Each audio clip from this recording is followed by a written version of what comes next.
Now, I am joined by Willem Els, a crime expert at the Institute for Security Studies, as we continue to cover that story.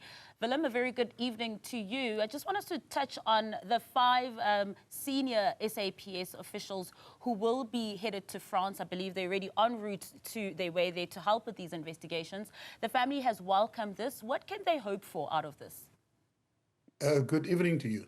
Yeah, it is not uncommon for South Africa to send a delegation of our police officers to go and assist with investigations. We remember a few years ago in Nigeria when some South Africans were killed with the collapse of a guest house at a church. They did so. But what we see here is we must just understand that this team that is going there, they won't have any executive powers or investigating powers. They will be going there to assist and also to advise, in some cases, the French police and make sure that they come also back with some information. Because normally in a situation like this, you know, the information flow and the official reports take some time, but they will come back with real-time information that will actually inform not only the family, but also government. And as you mentioning, you know, and reminding us of that, it was a tragic incident. I think it was over 80 South Africans who had died in that guest house at that church. These officers, Willem, you're saying, have no executive powers. All they can do is assist. What kind of assistance would they be providing on the ground? Well, on the ground, we see, if you look at this, is of course the head of the detectives in Western Cape.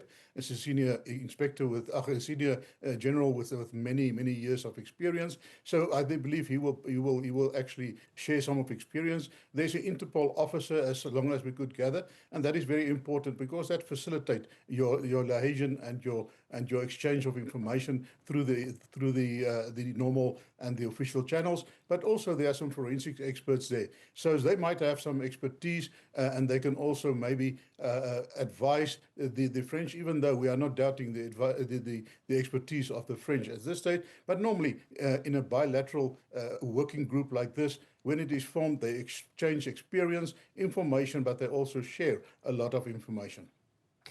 Now, also, Willem, when it comes to the investigating of this as well, would you say that the South African SAPS members will also be able, because there's a lot of questions still around this, also about the cause of death too, you know, some speculation here and there, but would you say that having those 5 South African SAPS officers will help in the murkiness of it all? They'll be able to fill those gaps for those French officials as well. What are the low-hanging fruits that you think our 5 SAPS members should be going for or guiding the French officials to as they arrive?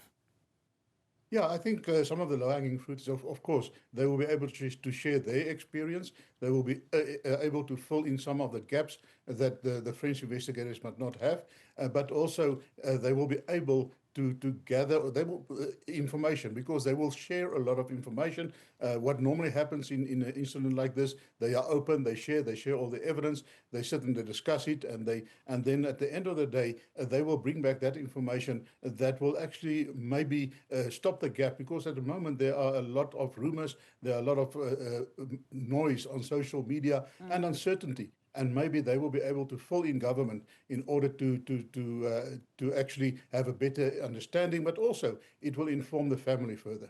Yeah, most importantly, because they also have many unanswered questions at this time. Willem, thank you so much for your time this evening.